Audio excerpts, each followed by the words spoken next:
Good morning and welcome to the First Unitarian Universalist Congregation of Lynchburg. We're glad you're here with us this morning on this special day that's celebrated in so many different ways around the world. It's May Day. I remember those May polls when I was growing up. It's International Workers' Day in many countries. I got a Facebook message this morning from people I know in Peru celebrating the workers. And since ancient times, this day has been celebrated as Beltane, a time to celebrate the return of the light and the coming of summer. And so we gather in a spirit of freedom and friendship, whoever you are, whatever your beliefs, whatever your age, and whomever you love, you are welcome here. As we work together for justice, compassion, and peace, we also acknowledge that our buildings sit on land originally part of the Monacan Nation.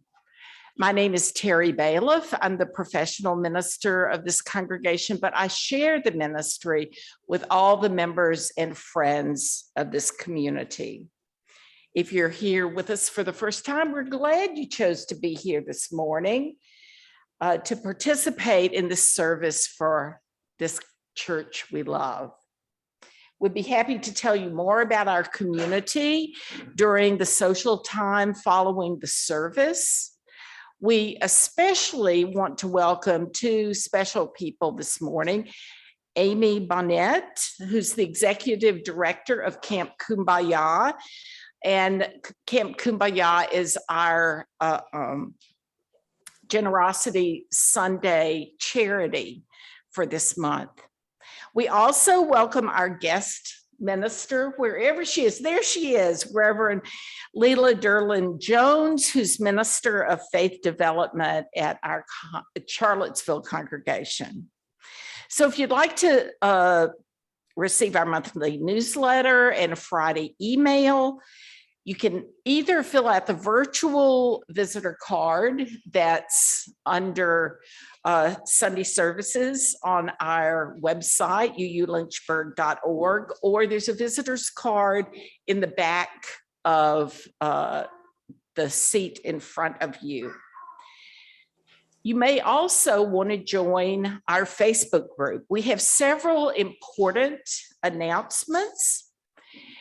And one is that this is the last call for our National Public Radio Drive.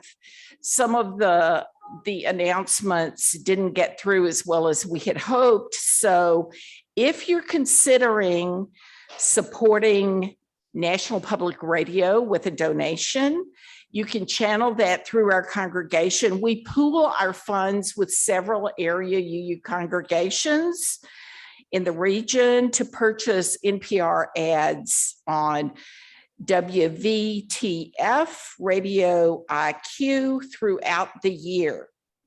You can use the donate button on our website, put it in the memo if you want to donate to NPR, or you could have a check and put NPR in the memo.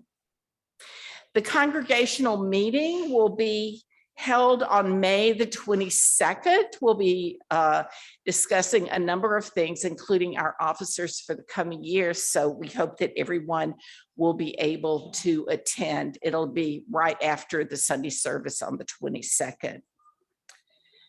This afternoon, I will be attending the Yom HaShoah service, which is to remember the Holocaust. It's going to be at 4 p.m. at First Christian Church on Rivermont Avenue. And this year, the service will be in memory of Rabbi John Nyman. So now let's just take a couple of moments to breathe. The world is with us always. We're so fortunate to have our elders and our children to remind us why we are a community together. So let's just take a couple of deep breaths.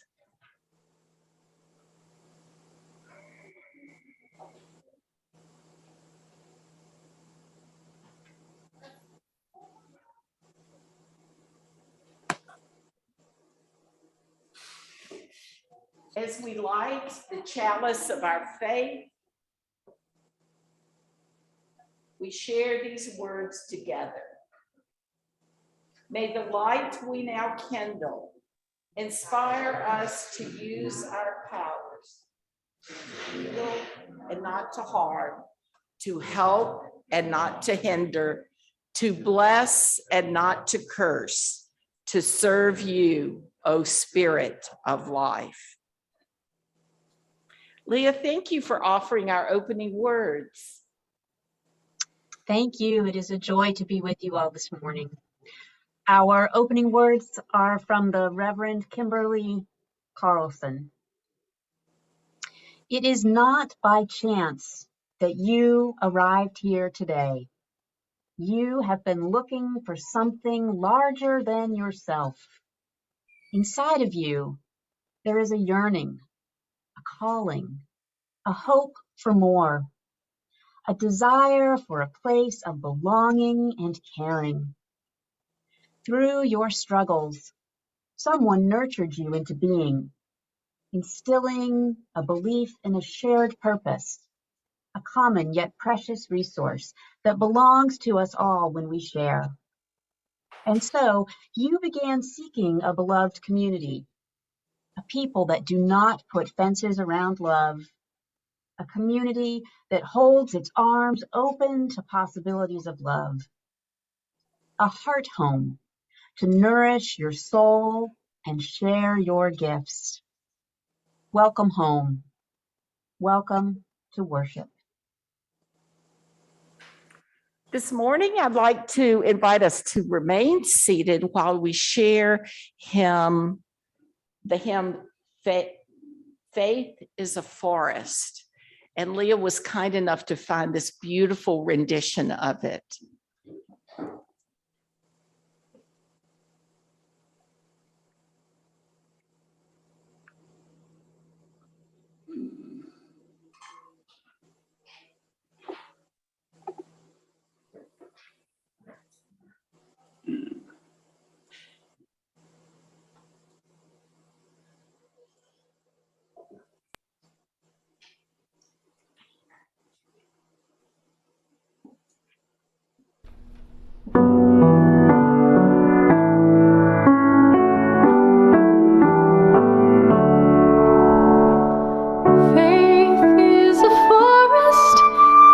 Doubts play and hide.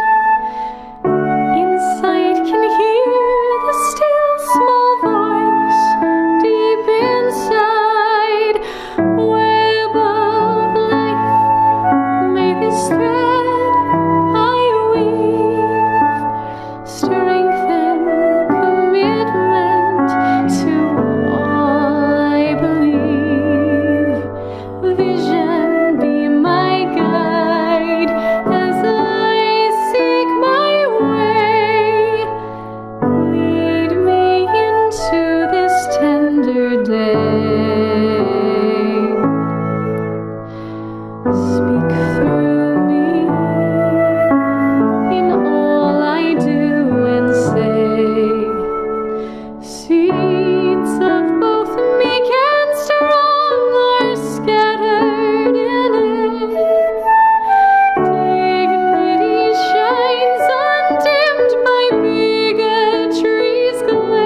Turn on your microphone. Whoops. There we go. Would y'all like to come up? Thank you. Uh-huh.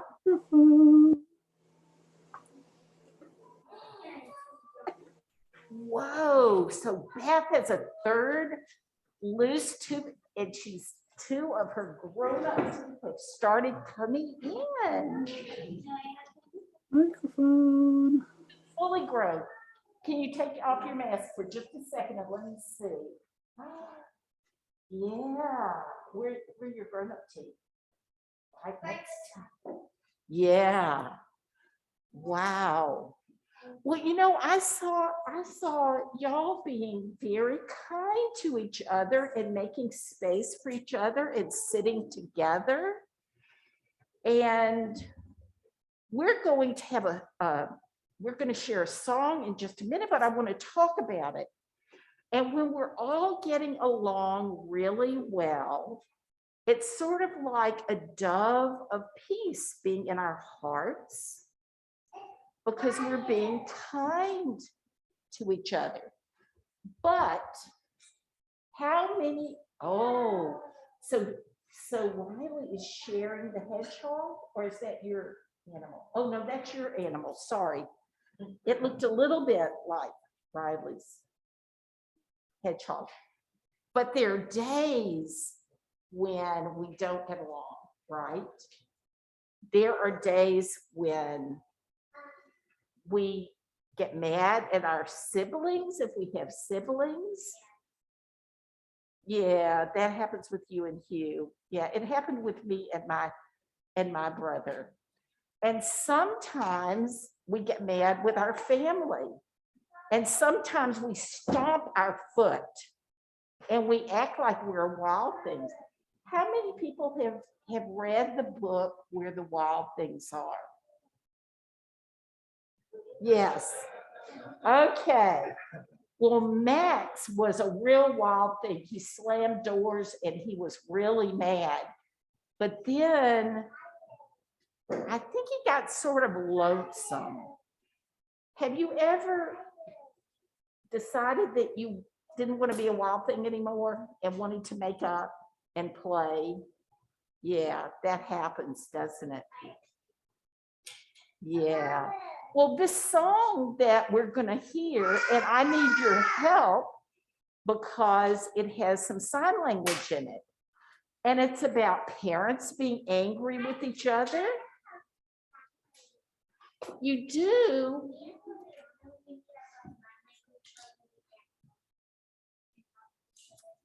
That's a very good idea. So y'all made up your own sign language, and Nora knows some sign language.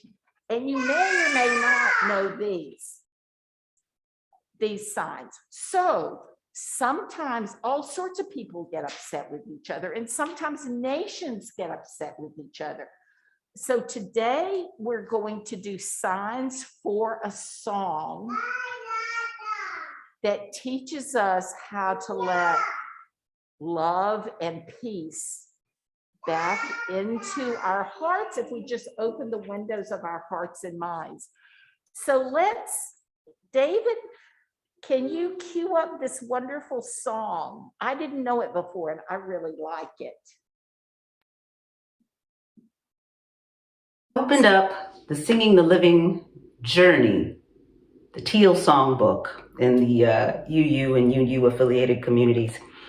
And I wanted to learn this song, Open the Window. And I started to sing it. And then I realized that the composer is this wonderful, delightful woman who I had the chance to meet a couple of years ago. And so I reached out, and I should say it was a virtual meeting. We still haven't shared physical space, but Elise Witt has been gracious enough to make a version of herself and her rendition of how she hears this song, Open the Window. And I'm really excited to be singing with her and to hear more about her experience of coming into the song and interpreting it. And so Elise, take it away. Greetings, everyone. My name is Elise Witt, and today I want to share with you an adaptation that I have made of the Sea Island spiritual called Heist the Window, Noah.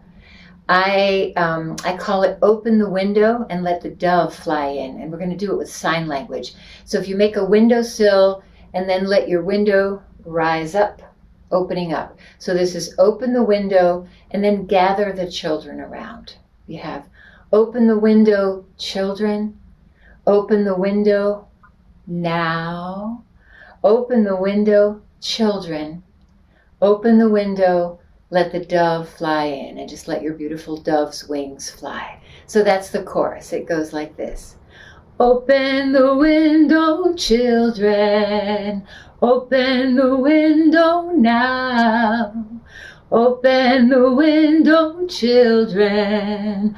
Open the window, let the dove fly in. Open the window, let the dove fly in. And that last line is our response. Whatever I sing to you, situations that need some opening for the dove to fly in, we answer, open the window, let the dove fly in. So here we go. Mama and Papa are fighting like snakes. Open the window, let the dove fly in. Baby is crying like her heart will break. Open the window, let the dove fly in. Chorus. Open the window, children. Open the window now. Open the window, children. 2 times. Open the window, let the dove fly in. Open the window, let the dove fly in. You know that neighbors lock their doors, build fences so high. Open the window, let the dove fly in. Don't see what's to discover on the other side. Open the window, let the dove fly in. There's borders round countries, borders round the skies. Open the window, let the dove fly in. The only border close you in is the border around your mind. Open the window, let the dove fly in. Chorus. Open the window, children. Open the window now. Open the window, children. Open the window, let the dove fly in. Open the window, let the dove fly in. Some people have money, some people have none. Open the window, let the dove fly in. What's the use of having money if your heart's gone numb? Open the window, let the dove fly in. Well, this big old world is in a great big mess. Open the window, let the dove fly in. Let's open the window, find peace and rest. Open the window, let the dove fly in. One more time on the chorus. Open the window, children. Open the window now. Open the window, children. Soft. Open the window, let the dove fly in. A little more. Open the window, let the dove fly in. Now let's really sing it with all our gorgeous harmonies. Open the window, let the dove fly in.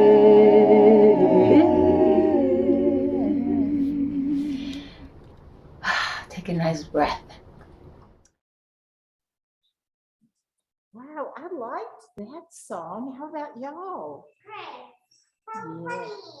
Yeah. So I'd like for y'all to remember that this week when maybe if you have a sibling, they get on your last nerve, or maybe your parents get on your last nerve, or a friend, and let the door of your heart, or the window of your heart open, and let that dove of peace remind you how much you care about them. And now I invite y'all to go to have a good time with Kaylee and Candace. Okay, thank you, Riley. That's a very kind thing to do, is to clean up after yourself.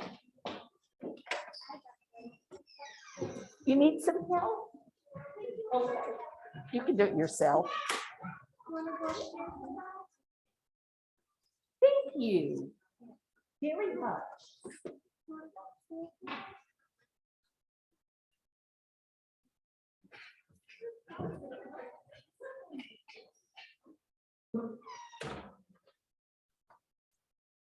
Ah, wonderful. Sunday with you wouldn't mind coming and telling us some more about Camp Kumbaya.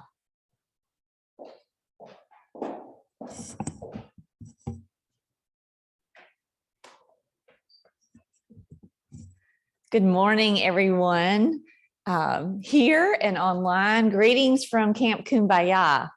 I'm so thrilled to be here in person today. Last year, it was all virtual. And so to see faces and be in the church, it's such a blessing. So what a difference a year makes. Over the past year, in October, we, with the community support, bought our property, which is 47 acres off of Boonesboro Road. And we have put 42 of the 47 acres now in a conservation easement so that we can preserve it for many years to come. You know, my mission and the mission of camp has always been about access and inclusion.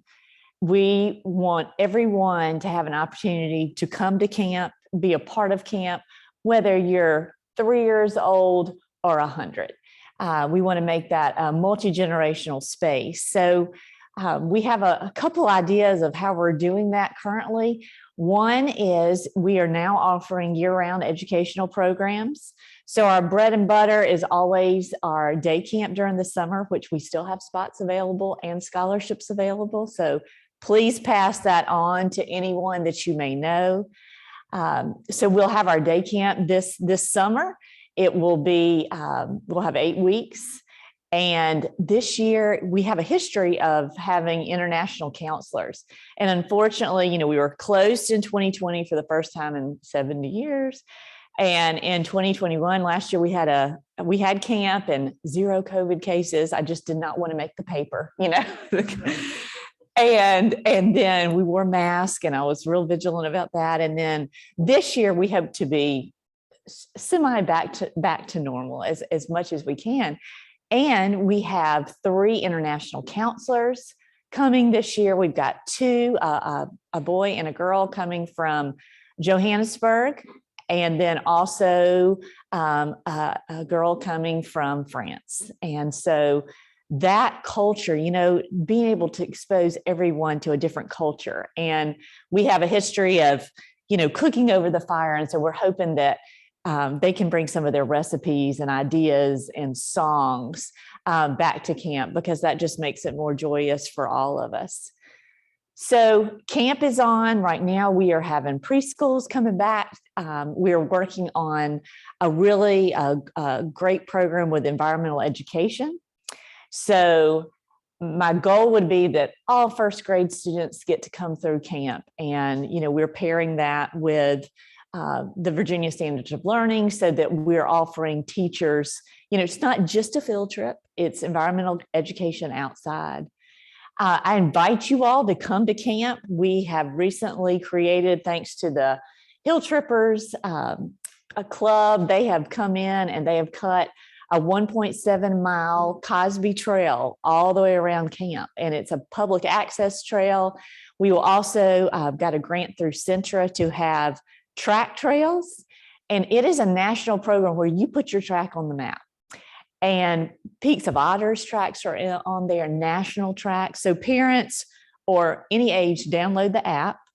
And then it actually sends educational activities and facts about conservation in the woods to the children once they come to our trail. So excited about getting that trailhead up.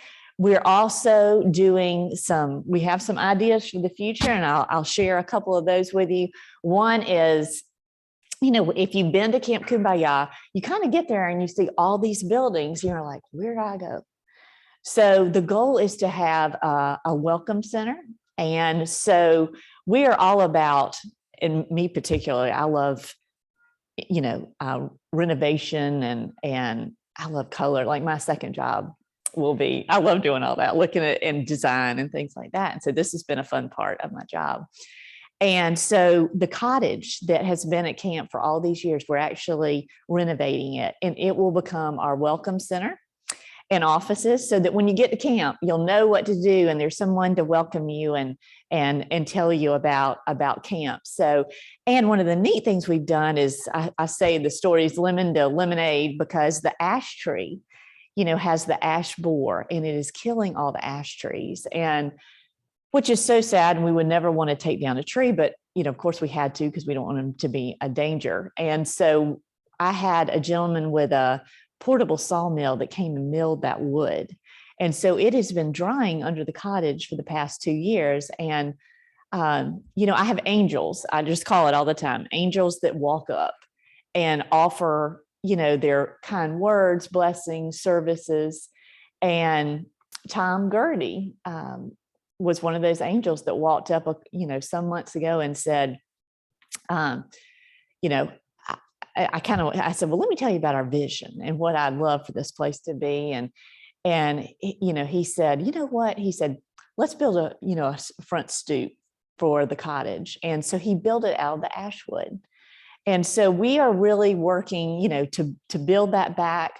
Our second phase goals are to do a bus turnaround, so we can get church buses and school buses, and anybody would like the assisted living, come on buses and be able to not do the 19-point turn out of our back parking lot.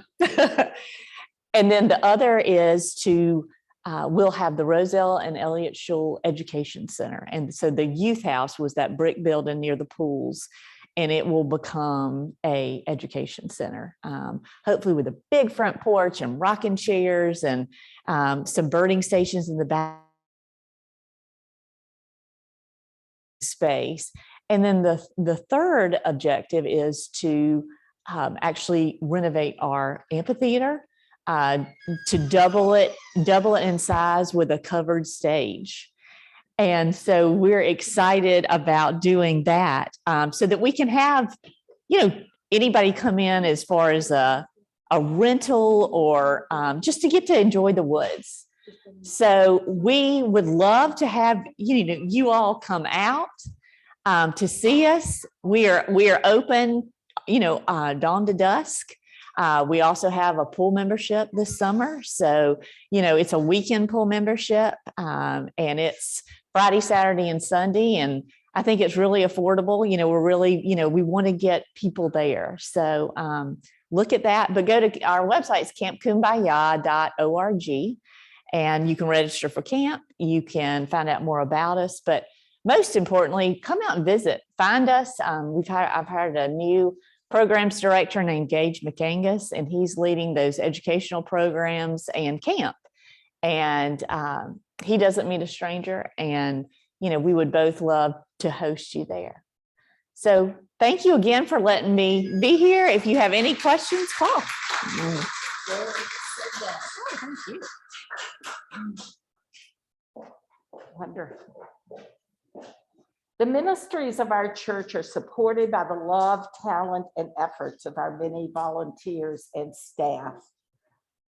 If you found this place to be of value in your life, then I invite you to give generously through our website. You can go to our website and punch the donate button, or you can give generously through an offering here in the building. So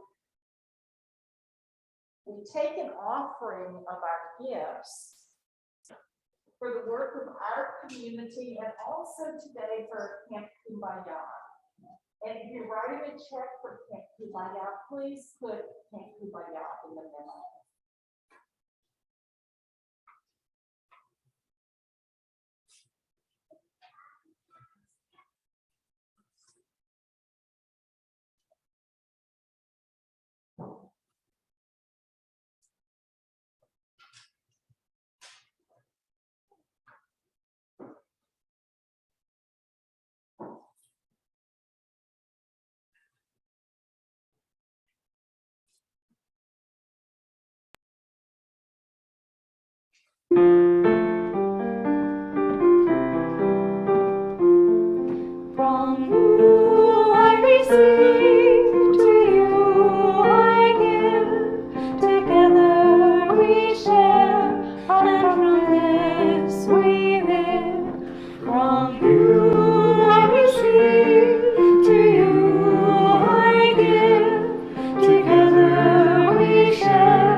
you.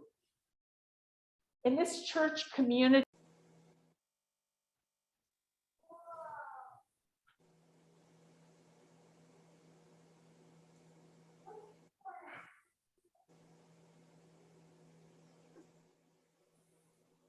Spirit of life and love, we hold up today the beauty and wonder of nature, of the changing seasons, of the ancients who passed on their understanding of their love for Mother Earth. We hold up today all those who are suffering in mind, body, and spirit. May they find healing and wholeness. We hold up today the blessing of community, of those people we can trust to sustain us with joy when we are in joy and when we are in sorrow. And we give thanks for the opportunity to learn, to question, to be part of a multi-generational community where elders learn from children and children learn from elders. It's such a blessing in our lives. This we ask in the name of all that is sacred. Amen.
Leah, thank you for being with us today and sharing your wisdom. Well, thank you so much. Good morning, everyone. I am so delighted to be with you this morning. And I bring greetings from your sibling congregation up the road, the UU congregation of Charlottesville. Let us return for a moment to the words of today's call to worship, as they are important for our time together this morning. Reverend Carlson's reading lifts up qualities found in faith community. And I believe these qualities are what we all are seeking, whether we are young or old or long-time UUs or newcomers, babes in arms, members of the youth group, or those of us about to depart for adventures yet unknown. Reverend Carlson reminds us that we each are looking to connect with something larger than ourselves, that we all have yearnings and hopes, and we all desire a place of belonging and caring. Connecting with something larger than ourselves, yearnings and hopes, and the desire of a place for belonging and caring. Do these qualities call to you? They very much speak to me. She reminds us that as Unitarian Universalists, we are people who do not put fences around love. We strive to be a community that holds its arms and doors wide open to possibilities of hope and love, and to be a heart home to nourish our souls and help us share our gifts. I love the language of heart home. I hope that that is what you are finding here at First UU in Lynchburg. When I think of Heart Home, I imagine a community of all ages, a place that feels big enough in its spirit to hold us all, and that knows what a precious thing it is to have the opportunity to nurture and nourish the souls of the children and youth in our midst. What do you think of when you hear Heart Home? I encourage you to make time to reflect on this in the coming week or weeks. It is important to know what this might be or feel like or look like to you. It's been quite a time these past 2 years as we've continued to live through the pandemic. As people, as a world, we have been changed. We find ourselves now facing the challenging work of co-creating a new normal in many aspects of our lives. I know that church life as we knew it in Charlottesville pre-pandemic no longer exists. To be honest, I've cried about this. I've been with this congregation in Charlottesville a long time. With the regular ups and downs of congregational life, we were a strong, vibrant congregation. We had beloved faith development programs and congregational traditions. But as we entered the pandemic, things that we knew and had come to count on could not be sustained any longer for a variety of reasons, safety being number one. I'm sure your congregation's story is similar. And now, as we continue to come back, things are different. I'm sure you see and feel changes in church life at First UU too. As difficult as this time feels, I do know it is a chance to co-create a new normal, one that might be just what is needed at this time. So as we look towards the future, I invite us to be with the ongoing change and to embrace hope. I believe that hope fuels faith, and faith development is what a UU church is all about. What, you may be saying? Faith development is what it's all about? Well, what about social justice and worship and stewardship and environmental action? And I say, yes, all of these things are about faith and faith development too. So let's explore this together. I know that for some people, faith is a tricky word. And if that is true for you, I invite you to try and set your concerns aside for a moment and see if you can relate to something here. For me, faith is an expansive concept. Because of this, it is almost hard to describe faith with words. Faith is about something larger than ourselves. And at the same time, it's about having faith in ourselves. It is, as we mark the festival of Beltane today, about remembering the holy fire within each one of us. This spark that's inside is ours, and everyone's inherent worth. As UUs, we know that as people, we didn't have to earn it, this inherent worth. It's in here. It's in all of us. Faith is about a yearning, a calling, a hope for more, a place of belonging and caring, of being nurtured into our fullest selves, and a sense of shared purpose. I find this way of naming faith simply beautiful. A yearning, a calling, a hope for more, a place of belonging and caring, of being nurtured into our fullest selves, and a sense of shared purpose. My heart feels at home in a place with these qualities. I wonder if the same is true for you. Wilfred Cantwell Smith, a Canadian scholar of Islam and comparative religions who took an early lead in urging intellectual understandings of religious pluralism and dialogue among faiths, said, "Faith, at its best, has taken the form of a quiet confidence and joy, which enable one to feel at home in the universe." At its best, a quiet confidence and joy, feeling at home in the universe. Cantwell Smith's description of faith has always spoken to me. I smile every time I encounter it. It is my prayer that everyone in the human family might know the peace of a quiet confidence and joy, which enable one to feel at home in the universe.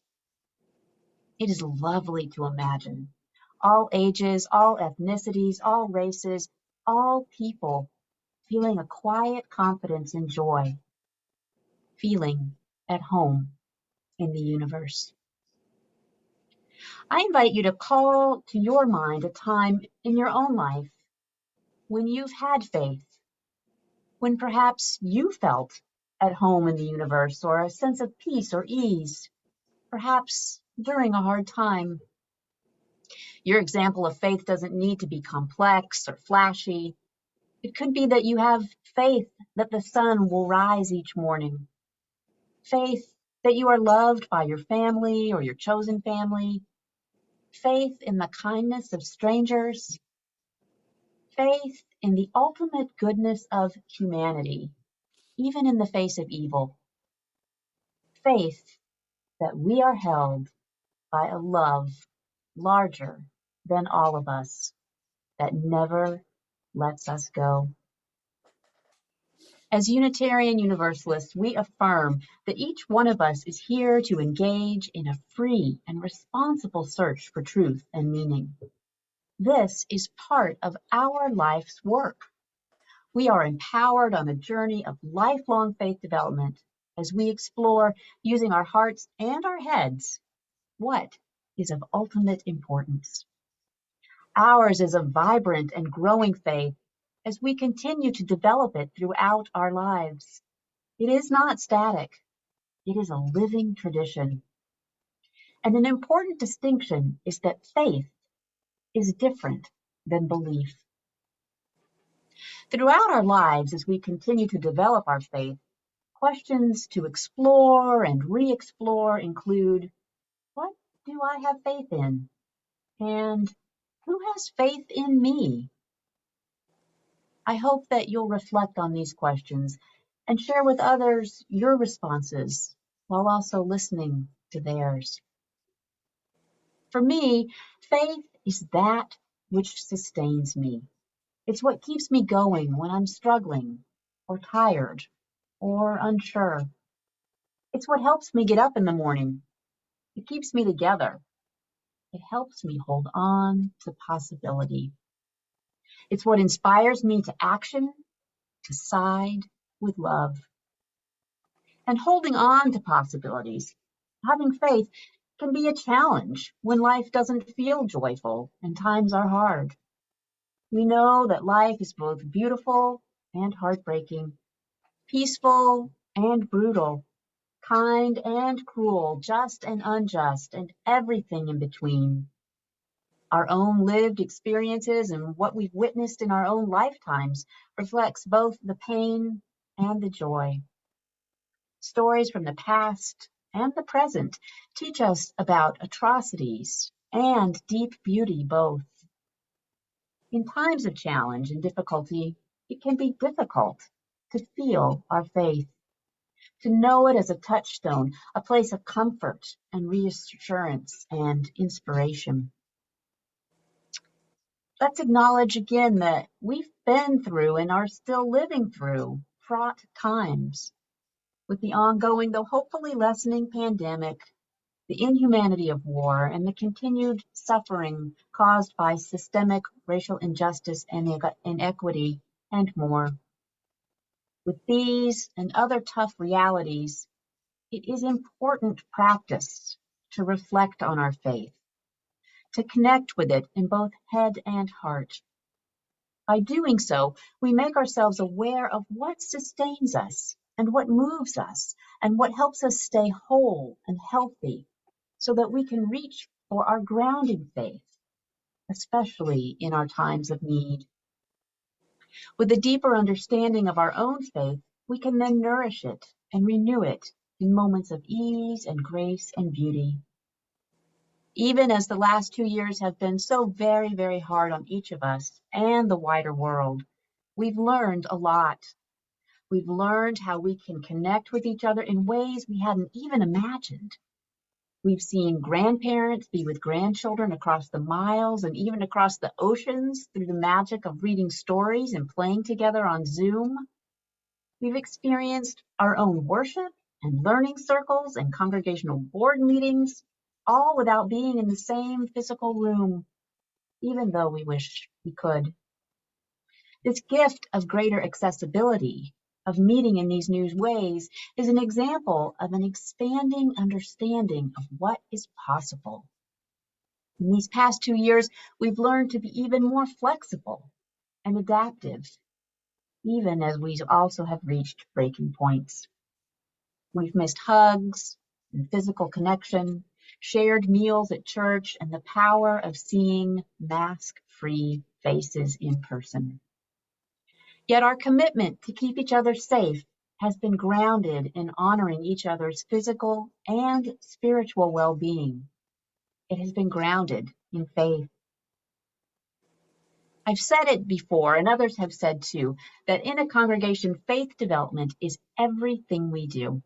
Whether it's working on beautifying or repairing the church's grounds, serving on the membership committee, making a financial pledge, gathering in religious education or faith development classes, or participating in Sunday morning worship. It is everything we do together. It is how we treat each other, how we talk with each other about both the small as well as the big things. It is how we name and handle disagreements and conflicts. How we treat each other tells us more about ourselves and our community more than any other statement or thing we do. And our children and youth are watching us. They're taking in who we are and what we say and what we do. We are modeling for them what it means to be people of faith all of the time.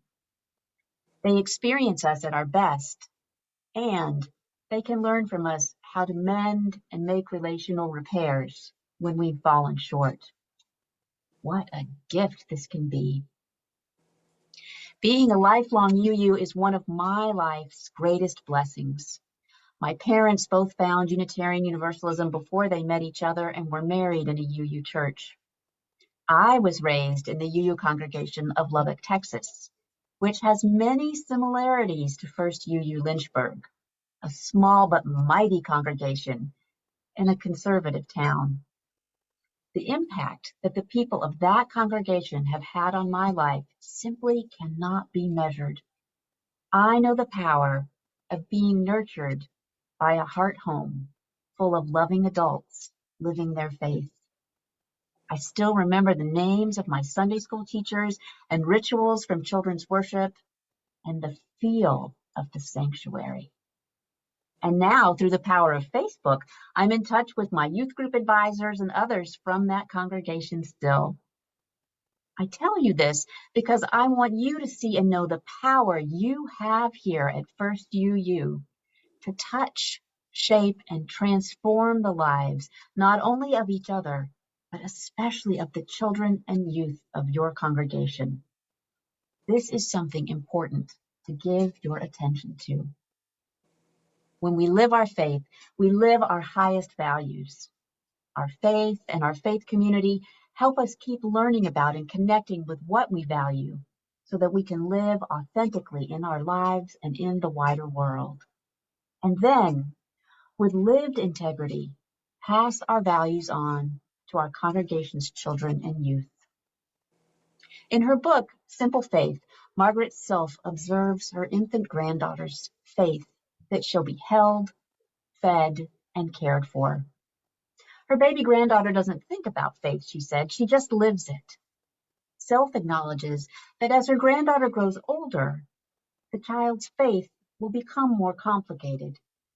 Self says she will learn that sometimes life will let her down and she will get hurt. She will discover that not every need is going to be met just because she shouts loudly enough. She will learn to distinguish between those things in life, kindness, compassion, justice, and truth, that are making her and all of us more fully alive, and those things, such as war and greed and selfishness, that are working against the fullness of life. She will come to understand that faith is a cooperative venture, and that her own actions and choices have reactions and results. She will try to work things out, try to pin things down, and get a grasp of her life's meaning. She will hear many conflicting voices and may come to think that faith is hard work, an intellectual marathon, or a puzzle to be gnawed at until a solution emerges. And then one day, please God, she will become older and wiser. And by then, she will have learned that the hurts along the way have made her stronger, clarified her inner truth, and revealed her own limitations. She will look back over the kaleidoscope of her life and notice how the fragments of experience that have made no sense at all at the time were all along shaping a rather beautiful pattern. The faith she has then will be simple again, but it will have been a simplicity born of experience and reflection. And hopefully at the end of her journey, when asked, "How well did you love?" her answer might be, "Someone trusted me, and I did not let them down. Someone was hungry, and I fed her. Someone was hopeless, and I gave them reason to trust that at least one person meant well for them. Someone thought they had no one, and I loved them." Our hymn this morning, "Faith is a Forest," offers the refrain, "Vision be my guide, justice be my guide, mercy be my guide, as I seek my way. Lead me into this tender day. Speak through me in all I do and say." As we move through our tender days, may we find ourselves grounded in our faith and in our values. May our faith guide us in all we say and do, and may we be there for each other on our individual and collective journeys towards a spiritual maturity, so that we live lives not of a casual faith, but of a deep, abiding faith. May we find ourselves filled with a quiet confidence and joy that enables us to feel at home in the universe. My prayer for you at First UU of Lynchburg is that the faith of your congregation connects with and is fueled by hope. May hope open wide the doors of your congregation to welcome all the life-giving, life-sustaining, and supportive faith community that you are and that you will become to create and continue to create together. It is faith in ourselves that we also embrace, that little light inside each one of us, that part of us that helps us show up for hard conversations, that guides us to listen and compels us to treat each other with great kindness and care. May we each be lit with a fire of commitment to support one another and our faith and heart home. May you continue to be a beacon of faith and hope and love in Lynchburg and beyond. Amen, and blessed be. Thank you. For those of us who are in the sanctuary, let us rise in body or spirit as we share our closing hymn.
As our service draws to a close, we extinguish this flame, but not the light of truth, the warmth of community, or the fire of commitment. These we carry in our hearts until we are together again. Our benediction is from the poem Circles by Gary Bolhauer. Give us each day our daily hunger to be more than we are now, to be less solitary selves doubting our place, to be more a circle of connection and acceptance, a spherical harmony of the heavens, each one a single voice, a sacred story, but always in the larger circle of meaning and mystery. Go in peace and with love.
Thank you. I think since we ran over a little bit, I'm going to say, Daniel, if you can cut the mics off in the sanctuary, then we'll visit here. And Leah,